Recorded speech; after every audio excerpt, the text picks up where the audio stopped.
Just start by saying good morning, each of you. This is going to be the process. I'm going to walk through a few notes with you this morning because before we get to answering your questions, I want to make sure that we get some issues on the record. And before we do that, how about we wipe our glasses? Is that okay? Let me start by saying that I am so happy to be here. I am proud to stand here as the Democratic nominee for mayor of the city of Philadelphia, 6th largest city in the nation and the birthplace of democracy. To everyone who supported our campaign, who I was not able to celebrate with on election night, I do have one thing to say. And that is, together, we did it. We did it together, and I'm excited about that.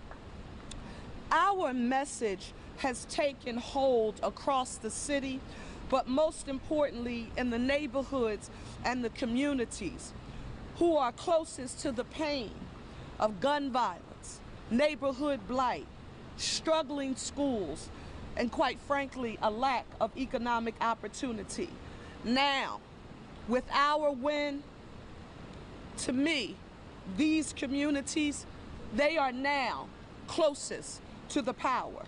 And the message is important because what we did was we ignited a belief that, and you would often hear me say on the campaign trail that I had the audacity to believe that Philadelphia can be the safest and cleanest big city in America, and that we can close the gap between the haves and have-nots, and that we can literally restore hope and pride back to our city again.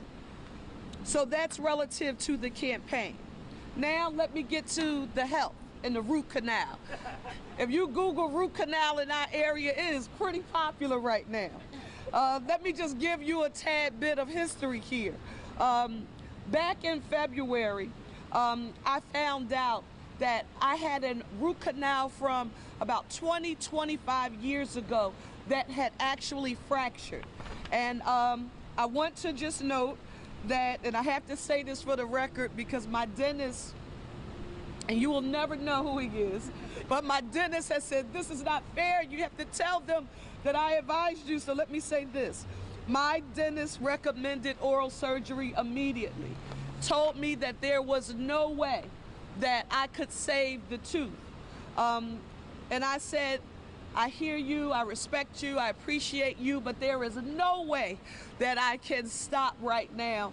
In the midst of this campaign, we had multiple forums, we had multiple debates, and quite frankly, we were very focused on crisscrossing the city. And so I said, can you just help me get through right now? And that meant, you had to take an antibiotic to ensure that no infection would actually build up in your body. Against his wishes, he said to me, yes, we have to do that anyway, but I could not wait until after the primary election. So it was actually, people have said, oh wow, that night she went and had a dental emergency. No, the surgery was not on election night. I had surgery the Friday before the election, and the tooth was literally removed. Now, in typical Cherelle Parker behavior, I left forgetting that I was still numb, and I was like, oh, I can do this. And I continued with the full schedule that evening. Some of you may have even seen me on the trail, but it became clear that I needed to get that surgery, and I did that on Friday. I talked about keeping a full schedule that Friday evening, and you will remember that weekend was GOTV weekend. How was I going to rest and be at home during GOTV weekend? We couldn't afford it, and we were able to get through it. I needed to campaign, and I did not give myself time to heal. I want to acknowledge that publicly. I did not. So by the time the polls closed on election night, everything literally caught up with me. I had to stop. Not because Cherelle Parker said stop, but because my body said you will stop right now. And that's when I went. I checked myself in at the University of Pennsylvania hospital. It was there, unfortunately, while everyone was enjoying the excitement of the results coming in.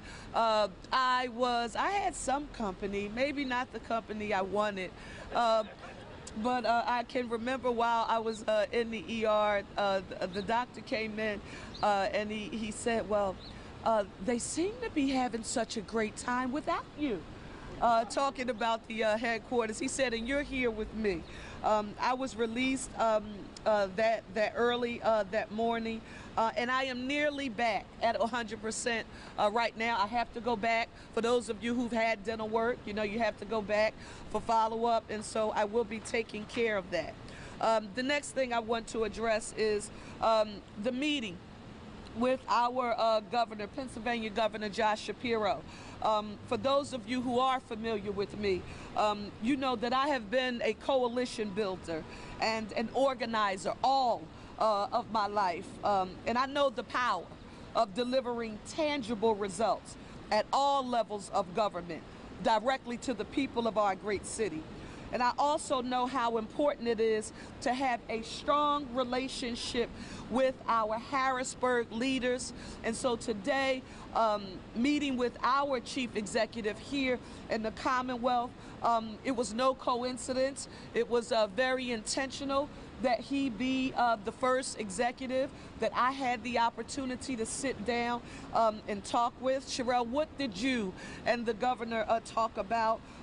We talked about ways to find bipartisan support to fund some of our biggest initiatives that include public safety. I mentioned to the governor that, you know, God's will, and you all know I will not take my foot off the gas. We have a general election to get through in November, and we're going to be working hard to earn the vote of every Philadelphian to ensure that we can do so. But restoring our police department to its full complement, and that means using every tool that we can to make sure we get officers on the job. In addition, making sure that we have those 300 foot patrol and bike officers that you heard me talked about so much. Community policing being an essential part of our campaign. We also talked about one of my children, my baby, PHLTCB, which will be the tool that we attempt to use, not attempt, we will, to eliminate the Philadelphia moniker that has had such a strong grip on our city, and we need to be, you know, picking up trash on sidewalks and on our streets, and we need to do that around the clock. So sanitation, when you think about sanitation workers and their pickup, that will have to increase dramatically in order for us to allow Philadelphians to see a culture of trash and you know, be changed in our city, and we're going to work to do that. The next thing that we talked about was economic opportunity, funding support for small businesses, raising the minimum wage, and using resources at an intergovernmental level. How do we access federal, state, and even local resources and leverage them all to ignite equity investments? Notice that you did not hear me talk about loans. If you talk to business owners, particularly in Black and brown communities, access to a loan is not what has prevented them from growing. It's been access to equity capital to give them the opportunity to grow. And finally, and the governor and I, and this has been the case, and you know, for those of you who don't know, he and I have worked together for many, many years, and his love for public education, my love for public education as a former English teacher, those shared values, they go back a long ways. And we talked about the Commonwealth Court decision. We talked about the potential resources that are needed to address the infrastructure challenges here in our city, particularly with the building of our schools. We talked about being innovative and creative with our scheduling for education and how we deliver public education in the city. And finally, there not being sort of an us versus them, perspective as it relates to advocacy for public education in the city, but doing our best to make sure we're focused on quality seats with quality instruction in 21st century modern buildings. And finally, he and I talked about working together, establishing a work group with key state officials and members of the administration, and I'm excited about that. I'm going to right now, I do want to go through this last bullet. 2, I'll skip, because somebody's going to ask a question and I don't want to have to repeat myself, so I'll save it to respond to your question. But I want to mention this. A lot of people have asked me, aside from your health, Cherelle, and feeling better, what do you feel that the most pressing issue is that you face right now as the Democratic nominee for mayor of the city of Philadelphia? And I have been very clear in affirming that right now, this is the unifying moment here in our city. I don't care who you voted for. I don't care what section of the city you live in, your zip code, what your political philosophy or ideology is. Our democratic process, we work through it. We now have the results, and we need all of Philadelphia to unify in order to move our city forward. And with that being said, I want to note that one of the hallmarks of my time as an elected, it has always been to bring people together who don't always agree on everything. And this was something that you have to blame on Harrisburg, where I didn't have a luxury of saying either it's my way or the highway. I literally had to do things the old-fashioned way. Sit down and have a conversation with people and figure out how we get to yes. And that didn't stop during our campaign. They are not here, but I want to say to my former colleagues who suspended their campaigns and who were very much involved in helping us to get to this point. As former council member Derek Green, a longtime friend, colleague, and quite frankly, we worked together, for the boss lady of all boss ladies, Councilwoman Marion Tasco. DG, I'm so grateful for your support. Maria Quinones Sanchez, MQS, I want you to know that I am excited and looking forward to working with you all, and also to the other candidates. I am so grateful that we had such a competitive environment. People have said to me, Cherelle, that it was 1,000 people, running for mayor of Philadelphia. Did you like it? I love the idea that people had a chance to hear different perspectives, to hear different prescriptions being offered as solutions to problems facing our city. I thank each of them for rolling up their sleeves and doing what Roosevelt would say, getting in the arena of standing up to the scrutiny, answering the questions, and putting their best foot forward. To each of them, I want you to know I thank you so very much. I did have a 2 or 3 day lag as a result of our health challenges, but they do know that we will all be getting together, because I will be looking forward to working with each and every one of them, along with our legislative leaders at the local, state, and federal level. With that being said, I want to take a few questions, and I'm sorry? Let me help you identify. Excuse me, let me see here. I just saw someone. No, a gentleman was here and he had his hands raised. Where was the Tribune? Somebody was here and they just had their hands raised. They must have disappeared that fast, yes. Can you talk a little bit more about what brought you to the hospital on Tuesday night? I know you said your body was making you stop. Was it pain? Was it dehydration? It was pain that goes like this, throbbing, just intensely. And I knew that it was not something that would allow me to do what I loved. And that was one, I wanted to see the results in real time. But more important to me that night, especially when seeing what the results were, I wanted to jam. And I couldn't jam that night because my jaw was throbbing. And it required that I go to the hospital.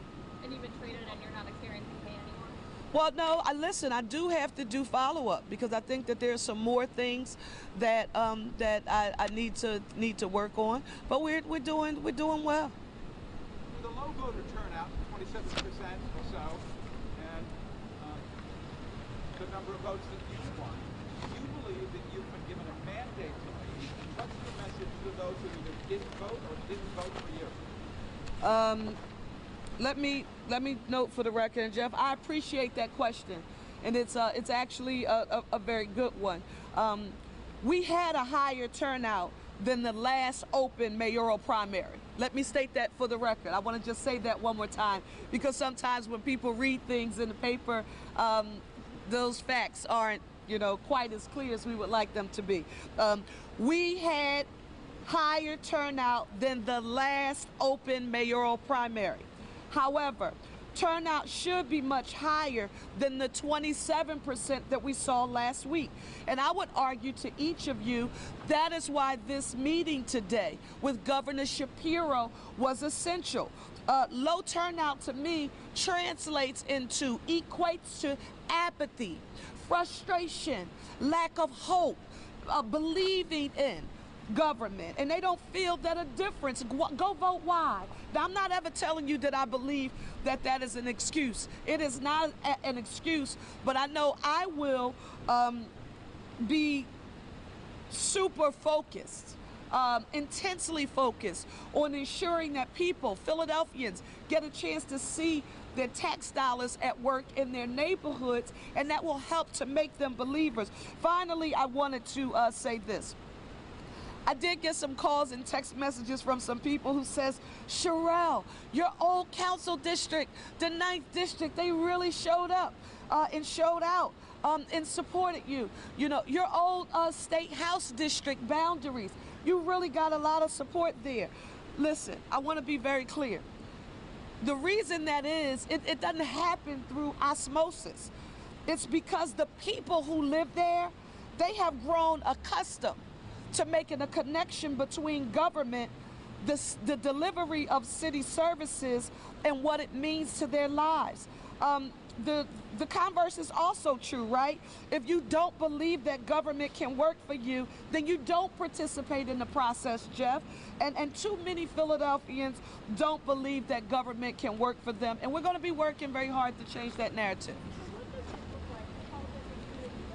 What does this now look like in terms of convincing people who did not vote for you that your vision is the right one? One, it means that we will be sitting down. Of course, you heard me mention all of the candidates for mayor of the city of Philadelphia and talking with them.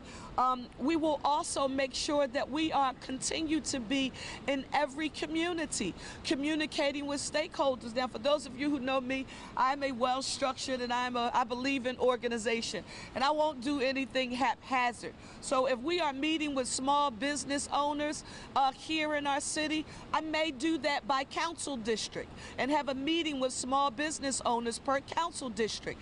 Faith-based leaders, business leaders here in our city, the philanthropic community. Why are all of these key stakeholders essential? Because we are not a monolith. And if anyone, you've heard me say throughout the campaign, and I'm not going to be a candidate who's concerned about being politically correct. I'm always going to give you my authentic self, no matter how much it pains some people, even when I speak about myself in third part. But let me say this. People want to know that you hear them.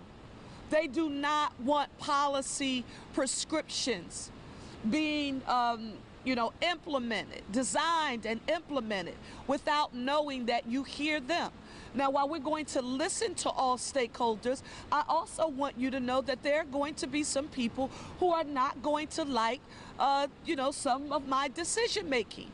Again, the policy plans that I will be proffering that you will hear in much more detail as we proceed closer to the general election. But always know, no one will ever be able to say that Cherelle Parker did not hear them, even when we may agree to disagree.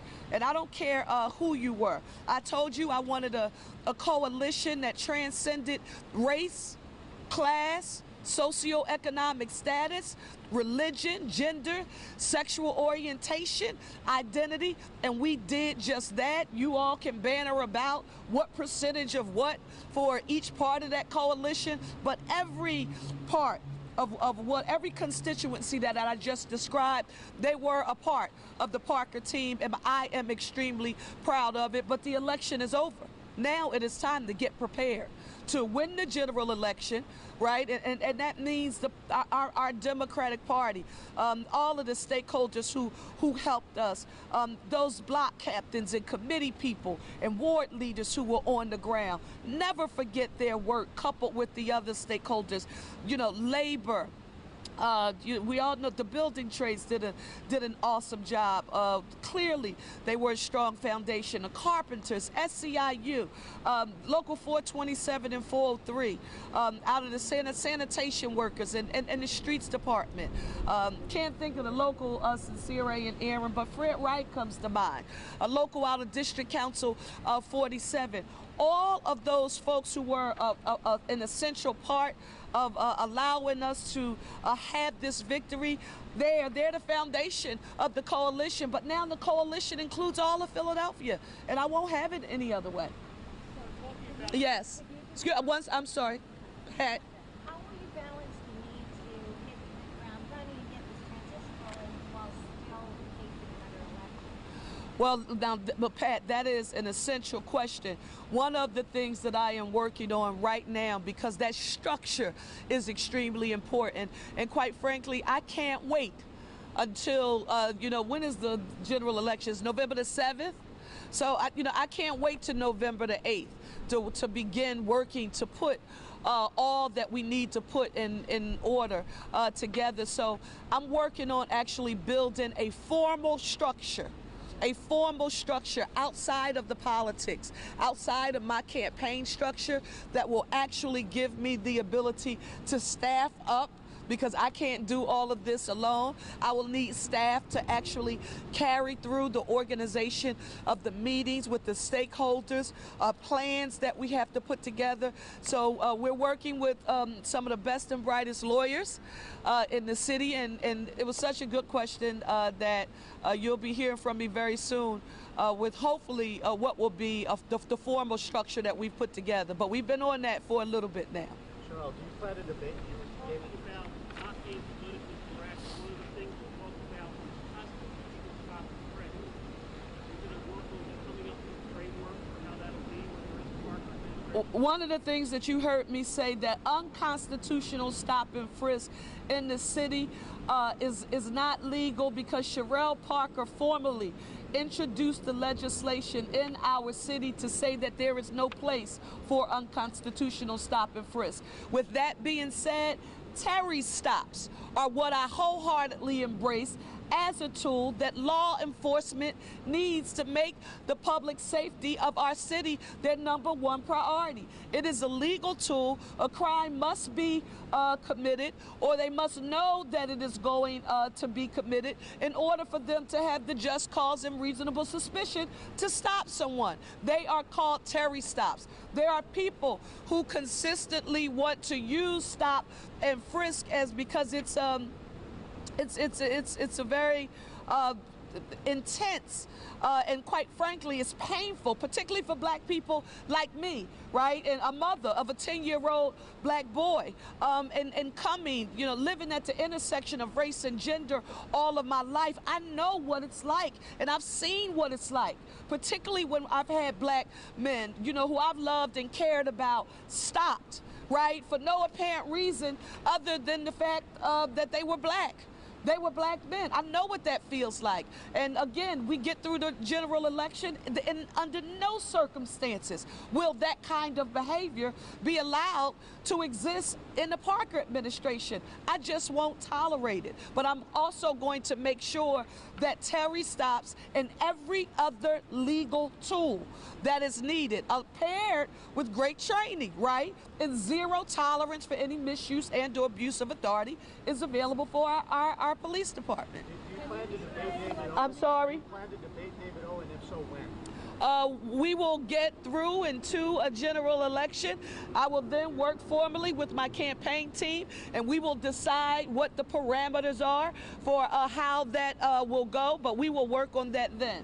Yes, I'll do it. Brought up Maria Jimenez in your speech. Is that an honorable mention, or are you prepared to offer specifics around partnership? Well, for both former council members, Derek Green and Maria Quinones Sanchez, I value the fact that they not only suspended their campaigns, but after suspending their campaigns, they were intentional about endorsing my candidacy, and I always want to acknowledge them. They are thought leaders here in the city of Philadelphia who add great value.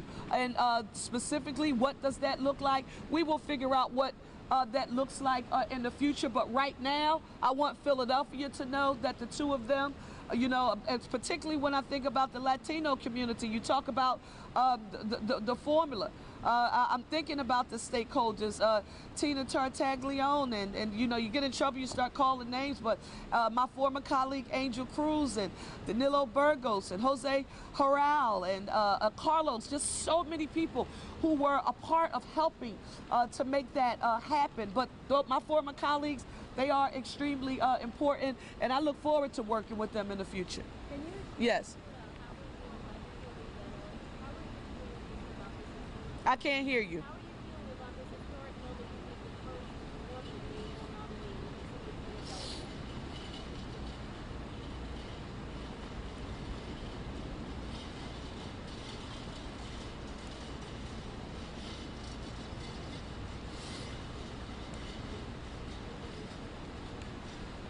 Many people have heard me state that after the results and we realized we won, that I wasn't excited when people said, oh, we're breaking glass ceilings, because for me, the breaking of glass ceilings, it is not what is giving people like me access to an opportunity. What's giving women, black women like me, access to an opportunity is when someone has laid a concrete path, and for me that would be concrete pavers that will give a generation of girls, black girls, Latino girls, other girls of color, white girls, I don't care what kind of girls. And the girl dads, they like really are excited, right? I have 3 daughters and you have to come and meet my 3 daughters. So I'm really excited. It's not just the moms and the daughters, the girl dads are excited too. And I'm excited about it. But I'm also excited to know that I didn't get here alone, Tasha. I'm not Superwoman. You know, I stand on the shoulders of some women who generations ago, they could have been standing up as the Democratic nominee for mayor were it not for their, you know, inability to raise the funds needed to compete with most of the time, you know, men, you know, who had much more of a leg up as it related to fundraising, or people who were born wealthier than they were. So, of course, my boss lady, who is still alive, and mother mentor Marion Tasco, Augusta Clark, Roxanne Jones. I mean, I think about Anna Verna. I think about Joan Krajewski. I don't know whether or not any of you know who those women were. See Dolores Tucker. But I saw those women in live and in living color, and I saw them doing their work. So if I can find a way to add value, to motivate, inspire, and encourage a generation of girls to say, you know, wow, no one can put me in the box, right? You know, I really can be and do whatever it is I want to. That makes me feel really good. And to all of the girl dads, big shout outs, because they really, I've been in Walmart, the drugstore, I've been in a lot of different places, seeing people, supermarket, and the girl dads have been like, come and take a picture with my daughter. So I'm like, okay, here I am. So thank you, shout out to you girl dads too. Assuming you're elected in November. Yes, ma'am. Can you explain a little more by your school? You talking about adding instructional days or just changing the schedule for some of the days? Well, I thank you so very much for that question. It's been so interesting listening to people infer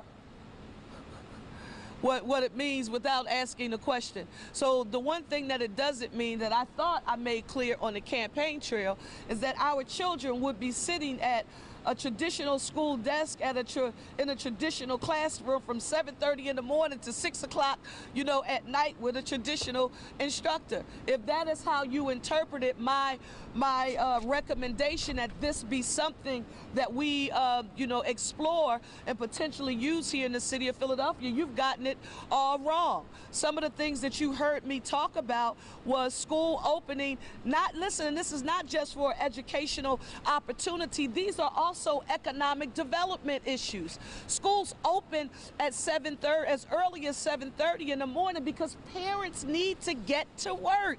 We forget. We tell parents we want them on a path to self-sufficiency, and we want to connect you to an employment opportunity that will, pay you a living wage, health care, retirement, security. Oh, but by the way, school doesn't open up until 9 o'clock. Give me a break here. So we want school open as early as 7:30 and open as late as 6 p.m. And what do you want to see in those schools, Cherelle? I want to see everything that I see available that was available when, I was in school, and some additional, especially when it comes to the technology and the financial literacy, the coding I want to see in school. But I also want to see the building trades. And that was a huge part of the platform that was so well embraced by Philadelphians from all walks of life, in understanding that all of our children are not interested in taking the traditional collegiate path to the future, and that they wanted to have access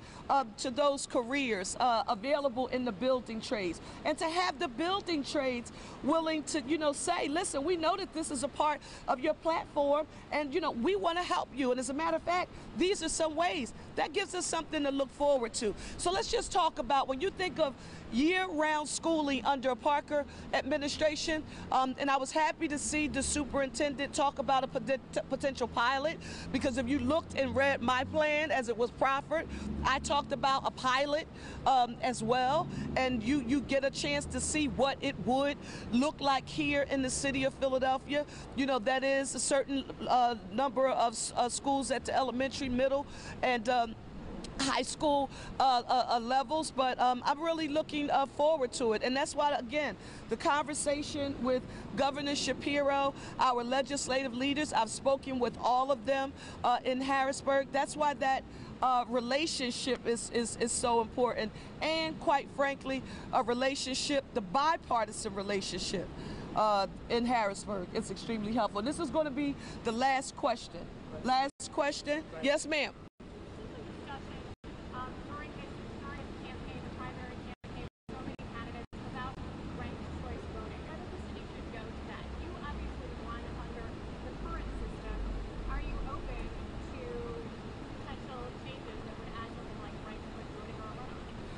Let me just say that right now we have a system in place that says that the man or woman who achieves the most or acquires the most votes is the winner of that election, and I support that process. I will take a look at lots of other prescriptions in the future, but right now, this is the environment that mayors in the city of Philadelphia have competed under for the past 100 years. And Cherelle Parker has the potential to become the 100th mayor in the city of Philadelphia, and it will be the democratic structure upon which, if I'm fortunate to win the general election, that I will have achieved such. And if there are other ideas for us to look at in the future, of course I am. But I want to also be very clear that I am, I'm a mom to a boy who's 10 years old. And I also was a child athlete.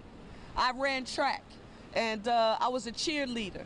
And I also don't believe in giving trophies just because. Everyone doesn't get a trophy. Dignity doesn't come from everyone getting a trophy. Dignity comes when you work hard in a race, right? And you run, and a race of any kind, no matter what it is. And so that prescription is one that I support. But as usual, you're never going to hear me say that my mind is closed to any thought or idea. I'm always open to hearing other ideas and thoughts. Listen, I want to thank you all so very much for being here today, and you will talk with us much more. Thank you so very much.